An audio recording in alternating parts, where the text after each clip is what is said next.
Tak ada yang mau hidupnya susah, sengsara ditimpa bencana. Kita pasti berharap dan selalu berdoa hidup penuh kemakmuran dan rasa aman. Tapi Allah Ta'ala berkehendak lain. Bencana datang silih berganti untuk menguji manusia. Siapa di antara mereka yang paling beriman? Allah Azza wa Jalla berfirman, أم حسبتم أن تدخلوا الجنة ولما يأتكم مثل الذين خلوا من قبلكم مستهم البأساء والضراء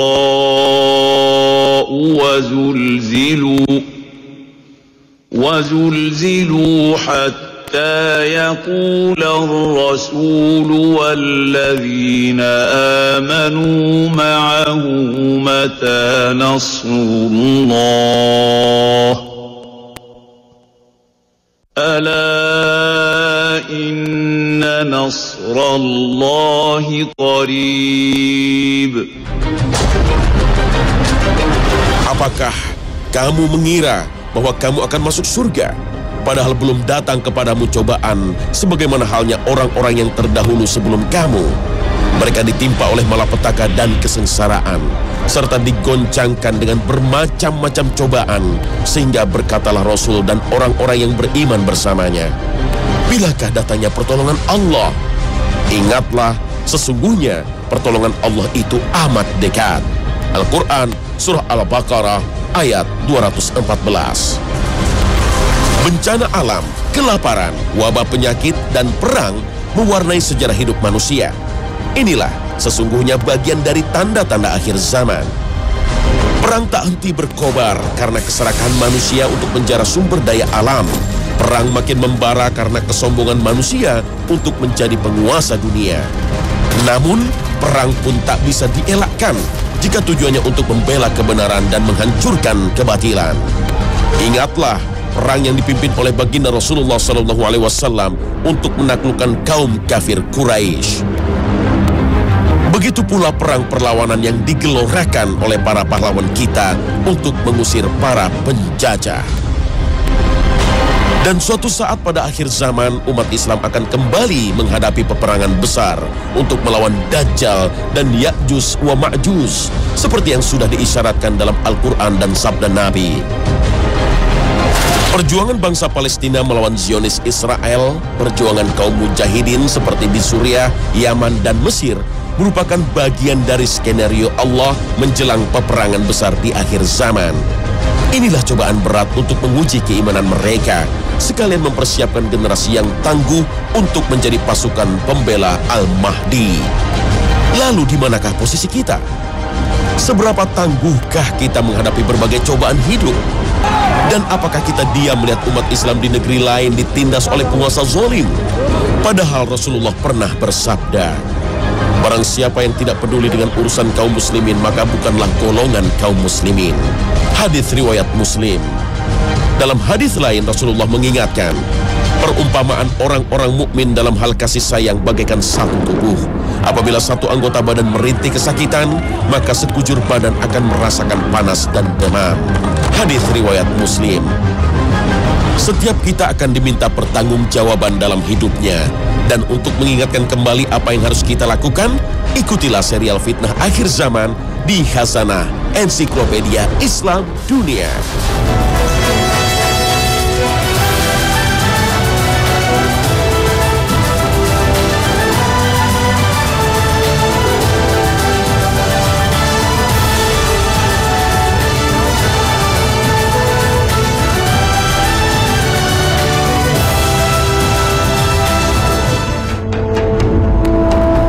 Assalamualaikum warahmatullahi wabarakatuh. Selamat pagi pemirsa Trans 7. Khazanah Ensiklopedia Islam Dunia kembali menyapa Anda untuk membuka cakrawala Islam dengan merujuk pada Al-Quran dan Sunnah Rasul.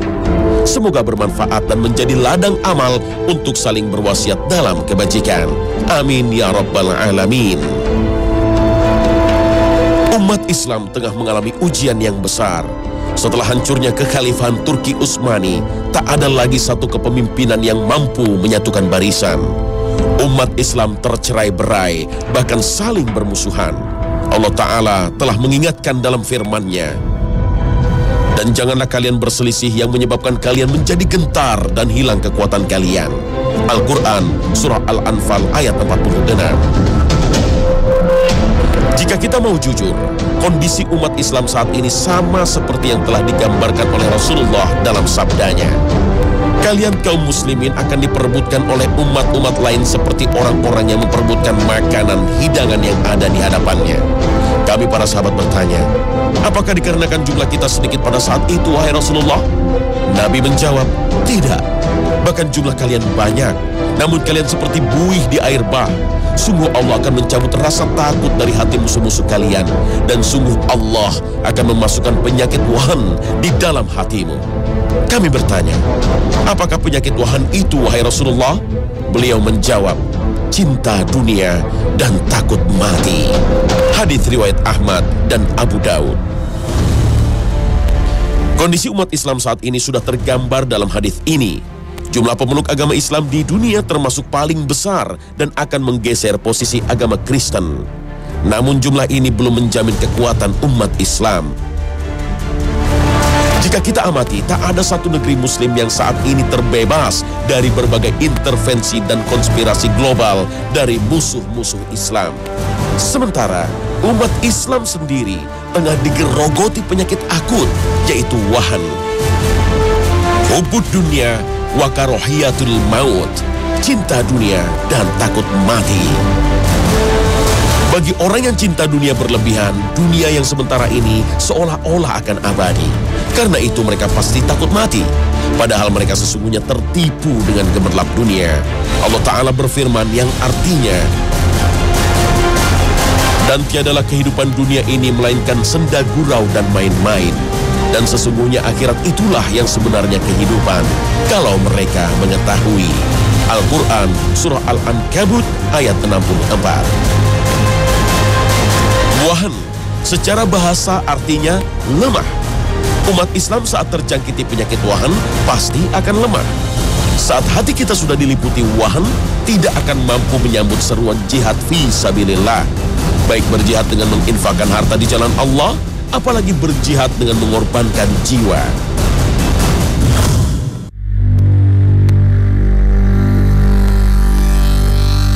Cinta dunia dan takut mati, penyakit yang menghancurkan semangat jihad. Padahal dahulu inilah ruh yang dimiliki oleh para sahabat Nabi, hingga mereka disebut oleh Rasulullah sebagai generasi terbaik.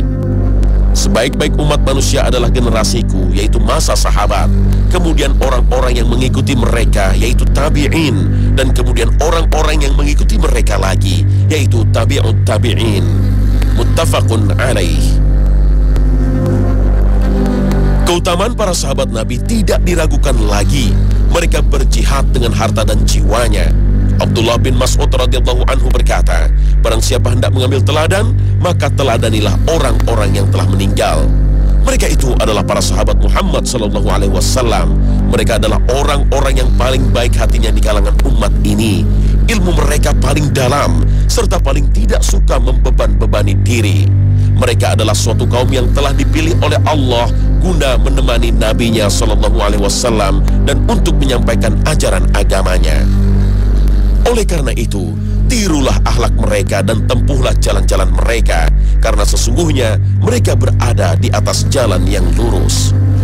Allah Ta'ala telah menjelaskan dalam firman-Nya, sungguh Allah telah ridha kepada orang-orang yang beriman, para sahabat Nabi, ketika mereka berjanji setia kepadamu di bawah pohon Bai'atul Ridwan. Allah mengetahui apa yang ada di dalam hati mereka. Kemudian Allah menurunkan ketenangan kepada mereka dan membalas mereka dengan kemenangan yang dekat. Al-Quran Surah Al-Fath ayat 18. Dalam hadis sahih, Rasulullah telah mengingatkan kita, janganlah kalian mencela seorang pun di antara para sahabatku, karena sesungguhnya apabila seandainya ada salah satu di antara kalian yang bisa berinfak emas sebesar gunung Uhud, maka itu tidak akan bisa menyaingi infak salah seorang di antara mereka yang hanya sebesar genggaman tangan atau bahkan setengahnya saja. Muttafaq alaih. Karena itu, bagi yang mengakui mencintai Nabi, maka ia pasti mencintai para sahabatnya dan tidak akan mungkin mencelanya sedikit pun.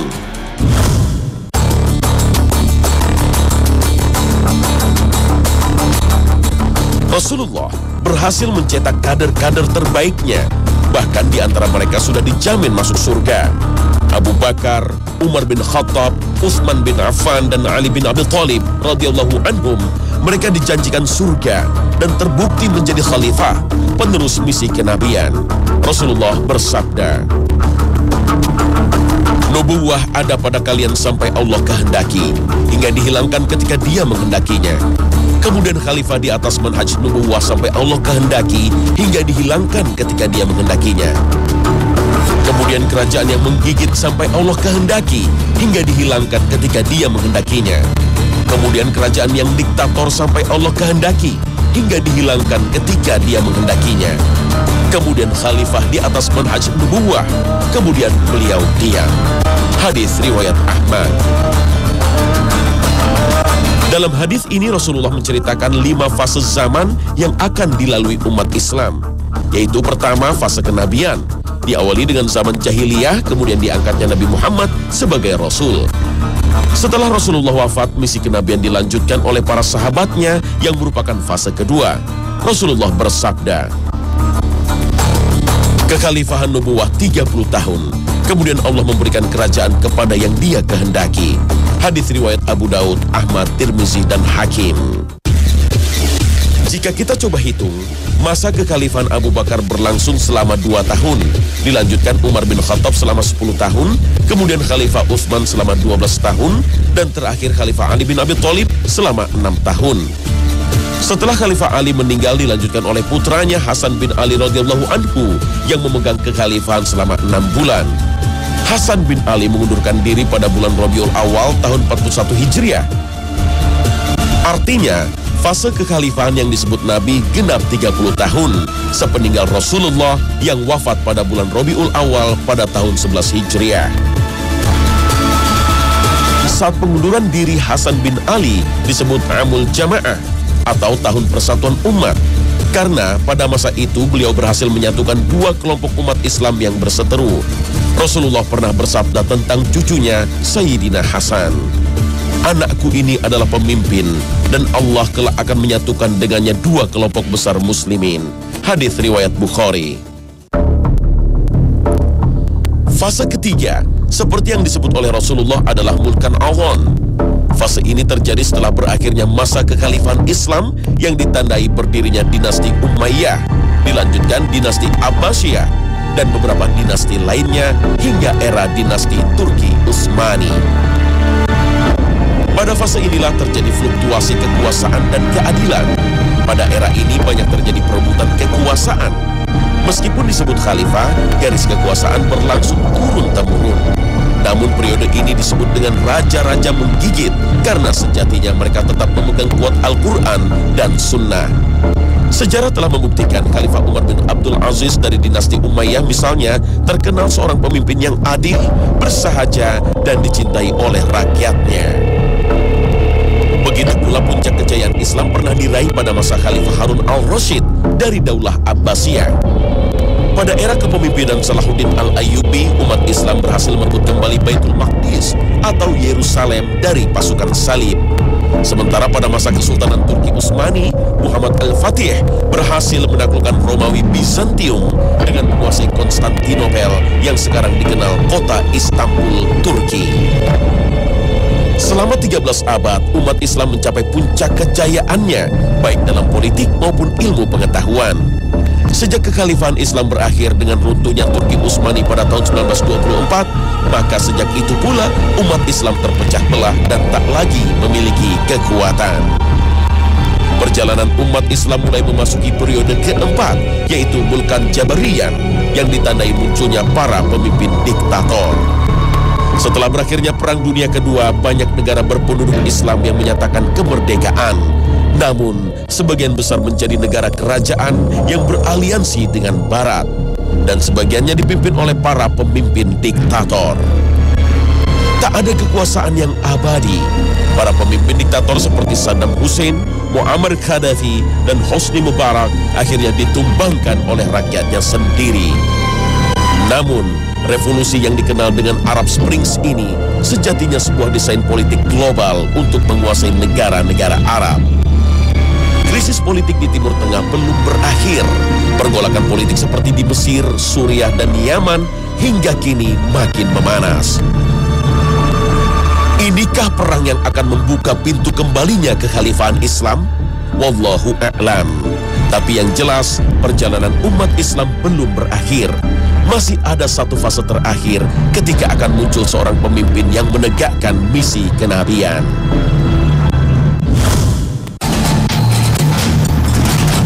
Umat Islam pernah meraih kejayaannya pada masa Rasulullah dan para sahabat.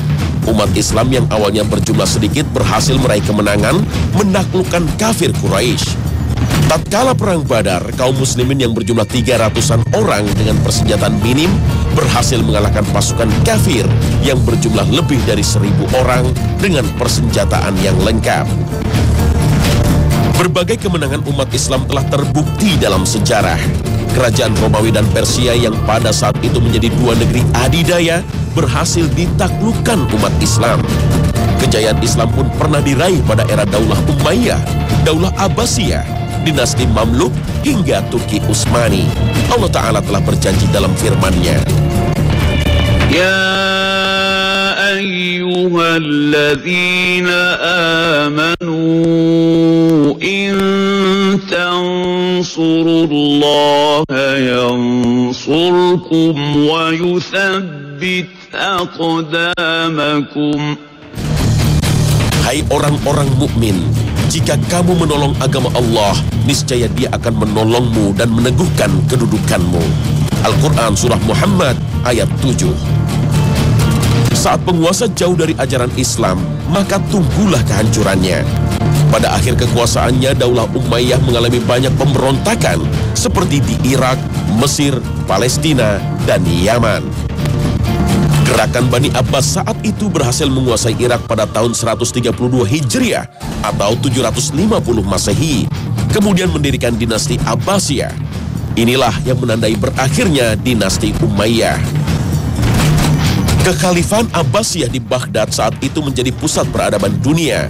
Setelah berabad-abad mengalami puncak kejayaannya, dinasti Abbasiyah mulai redup karena mengalami krisis kepemimpinan dan tenggelam dalam kemewahan duniawi hingga tidak ada lagi ruh jihad di kalangan umat. Puncaknya, kota Baghdad jatuh setelah diserang oleh tentara Tartar Mongol pada 656 Hijriah, bertepatan pada tahun 1258 Masehi. Saat Baghdad mengalami krisis inilah Bani Umayyah mulai bangkit dengan menguasai Spanyol. Dan sejak era kepemimpinan Amir Abdurrahman pada tahun 912 Masehi, mulai memisahkan diri dari dinasti Abbasiyah. Peradaban Islam di Spanyol sempat mencapai masa keemasannya dalam berbagai bidang. Namun akhirnya surut setelah Spanyol terpecah menjadi lebih dari 30 negara kecil, hingga pasukan salib mampu mengalahkan Khalifah Islam di Andalusia dan mengusir umat Islam dari negeri Spanyol pada tahun 1492 Masehi. Selama 3 abad antara 1500 hingga 1800 Masehi, peradaban Islam masih memiliki 3 kekuatan, yaitu Kesultanan Utsmani di Turki, Kerajaan Safawi di Persia, dan Kerajaan Moghul di India. Turki Utsmani yang juga sempat menjadi adik kuasa selama lebih dari 600 tahun dan mampu menguasai sebagian benua Asia, Eropa, dan Afrika. Banyak faktor yang menyebabkan 3 raksasa kerajaan Islam itu pun akhirnya runtuh, antara lain karena terjadinya kemerosotan moral. Diperparah dengan konflik dan perebutan kekuasaan yang makin memperlemah kekuatan dan merusak persatuan umat.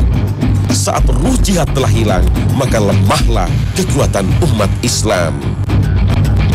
Ideologi nasionalisme yang diusul Kemal Atatürk berhasil memaksa Sultan Hamid II untuk menyerahkan kekuasaannya, dan Turki pun berubah menjadi republik sekuler. Sejak itulah, bangsa Eropa dengan mudah menguasai dan menjajah wilayah-wilayah Muslim. Inilah sejarah pahit yang dialami umat Islam. Allah Ta'ala berfirman, dan masa kejayaan dan kehancuran itu kami pergilirkan di antara umat manusia agar mereka mendapat pelajaran, dan supaya Allah membedakan orang-orang yang beriman dengan orang-orang kafir, dan supaya sebagian kamu dijadikannya gugur sebagai syuhada. Dan Allah tidak menyukai orang-orang yang zalim, dan agar Allah membersihkan orang-orang yang beriman dari dosa mereka dan membinasakan orang-orang yang kafir. Al-Quran Surah Ali Imran ayat 140 hingga 141. Siapakah khalifah yang akan muncul pada akhir zaman seperti yang dijanjikan oleh Rasulullah? Rasulullah pernah bersabda, andaikan dunia tinggal sehari, sungguh Allah Ta'ala akan panjangkan hari tersebut, sehingga diutus padanya seorang lelaki dari ahli baitku, namanya serupa namaku, dan nama ayahnya serupa nama ayahku. Ia akan penuhi bumi dengan kejujuran dan keadilan, sebagaimana sebelumnya dipenuhi dengan kezaliman dan penganiayaan. Hadis riwayat Abu Dawud. Dialah Imam Mahdi, bernama Muhammad, dan ayahnya bernama Abdullah. Sebagaimana Rasulullah, Imam Mahdi akan diutus saat umat Islam mengalami banyak perselisihan, sebagaimana sabda Nabi, aku kabarkan berita gembira mengenai Al-Mahdi yang diutus Allah ke tengah umatku ketika banyak terjadi perselisihan antar manusia dan gempa-gempa. Ia akan membunuh bumi dengan keadilan dan kejujuran, sebagaimana sebelumnya dipenuhi dengan kesewenang-wenangan dan kezaliman. Hadis riwayat Ahmad. Jika kita lihat, umat Islam di berbagai belahan dunia tengah mengalami berbagai pertikaian, seperti di Mesir, Suriah, Yaman, Afghanistan, Chechnya, Palestina, dan termasuk di Indonesia. Dengan dalih war on terrorism, perang melawan terorisme, umat Islam berada dalam bayang-bayang ancaman barat. Berdasarkan keterangan dari Rasulullah, Imam Mahdi akan hidup dan memimpin dunia selama 7 atau 9 tahun. Dan selama masa kepemimpinan Imam Mahdi, maka kaum muslimin akan hidup dengan bertabur nikmat dan rezeki dari Allah Subhanahu wa Ta'ala. Dialah sosok yang berhasil menyatukan umat Islam yang saat ini terpecah belah. Rasulullah berpesan, ketika kalian melihatnya, Imam Mahdi, maka berbaiatlah dengannya walaupun harus merangkak-rangkak di atas salju. Hadis riwayat Ibnu Majah. Imam Mahdi akan mengibarkan panji-panji jihad fisabilillah dan memerdekakan negeri-negeri Islam yang dikuasai oleh kaum kafir. Imam Mahdi akan memimpin berbagai peperangan yang dimulai dari Jazirah Arab, kemudian berlanjut ke negeri Persia dan negeri Rum, dan Allah memberinya kemenangan. Al-Mahdi didukung oleh Taifah Mansurah. Mereka adalah pasukan Islam yang berpegang teguh pada Al-Quran dan Sunnah Rasulullah, sebagaimana generasi awal umat Islam. Pasukan pembela Al-Mahdi ini disebut Ashabu Rayati Su'ud. Mereka memegang panji-panji hitam, seperti bendera hitam yang dibawa pasukan Rasulullah. Siapakah sesungguhnya mereka? Pemirsa Khazanah, entah kapan Imam Mahdi datang, hanya Allah yang Maha Tahu. Tapi apakah kita sudah siap menyambutnya? Seruan jihad merupakan ujian keimanan yang maha besar, dan inilah ruh yang dimiliki oleh para pembela Al-Mahdi. Ikuti episode lanjutan serial Akhir Zaman yang akan mengulas siapakah sesungguhnya sosok pasukan Panji Hitam. Terima kasih atas perhatian Anda, dan wassalamualaikum warahmatullahi wabarakatuh.